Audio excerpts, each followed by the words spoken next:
Today we're going over one of the most underrated supercars in GTA Online, the Itali GTB. The Itali supercars are super popular in GTA Online, probably one of the most well-known car brands in the game. And the GTB is definitely a vehicle you're going to want to pick up this month because for GTA Plus members, it is completely free. So if you have GTA Plus, you can head on down to the Vinewood Car Club and claim this for no charge whatsoever. The GTB was released all the way back in 2017, so it's a pretty OG vehicle for GTA Online. The GTB currently rates number 26th on the fastest vehicles in GTA Online, and last month we had one of the fastest cars ever for GTA Plus, so getting back-to-back supercars for the free vehicle is actually pretty sweet. And one of the coolest parts about the GTB that we're going to be going over today is that you can actually customize it in Benny's garage. So yes, claiming the vehicle is going to be completely free, $0, but once you bring it to Benny's, it'll cost you around $500,000.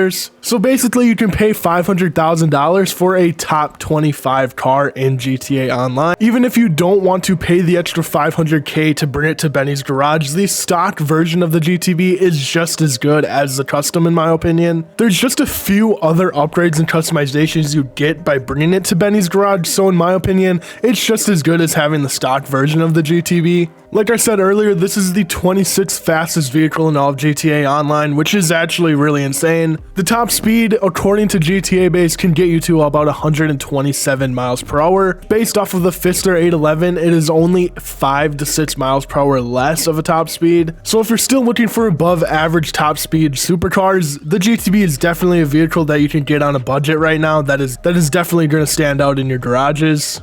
Heading into the customizations of this GTB custom, since I do have the custom version of this and I did convert it in Benny's garage, some of these customizations and upgrades are going to be a little bit different than the stock version, obviously. But if you bring it to a regular LSC, you get 22 different categories of freedom to customize this vehicle to your liking. And we start off with our bumpers, which are super heavy loaded with different options. I ended up just going with the most stock versions possible for these bumpers because I hated how they looked on this vehicle. Like almost every sports or supercar in this game, you can add a roll cage, which I did. I ended up adding the full roll cage. For our exhaust, we have the titanium quad exhaust, and I'm not gonna lie, the stock version actually had more options than this. So for whatever reason, when you convert it to Benny's garage, you don't get as many different exhaust options as you would for the stock version.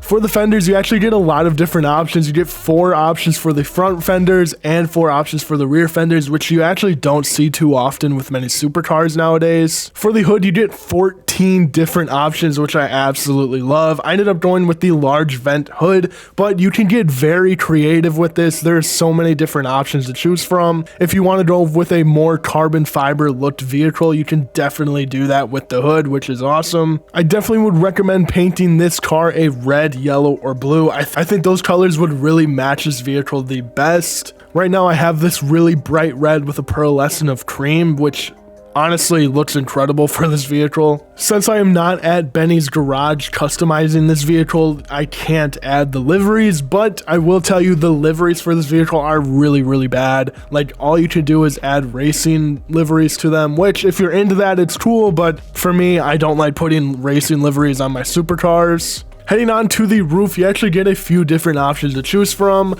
I ended up going with this carbon striped roof. You don't really see this too often on many supercars, so it was definitely a nice touch that I wanted to add. Plus, it went well with my spoiler and my skirt, since I have those also carbon. Heading into our spoilers, you actually get a lot of different options for the GTB. Like I said before, I wanted to go with a more carbon accent for this vehicle, so that is why we have this wing on. And since we have 14 different options to choose from, you can get pretty creative with the spoiler for this vehicle. And I will say almost every single one of the spoilers matches pretty well too. For our wheels, we have these Sport Mercy wheels. I honestly think these wheels were meant for the GTB. They match perfectly and look insane with this car. But I will say a lot of the high-end wheels do look really nice with the GTB as well. This is one of those vehicles where literally any wheel looks really nice. But that is what we have for the GTB customizations. You can get pretty creative with this vehicle, I will say, but do you need the Benny's upgrade? I honestly don't think you do. In my opinion, the customizations and upgrades that you get when purchasing the Benny's upgrade isn't worth it whatsoever. Even if it's only $500,000, you could definitely put that money somewhere else. If you still don't have the GTB in your garages by now and you have GTA Plus, I would definitely go recommend picking this one up. If you're using this vehicle as a guide for the GTB and you don't have GTA Plus, I would still recommend buying this vehicle. I've had it since 2017 and it's still a go-to vehicle to use in all races and in GTA Online in general. And like I said a number of times, it's the 26th fastest vehicle in the game. When you think about how many different cars there is in this game, that is insane. But thank you guys for watching today's video. If you enjoyed and want to see more car videos in the future, definitely hit that subscribe button. I upload GTA videos every single week, and I'll see you guys in the next one. Peace out.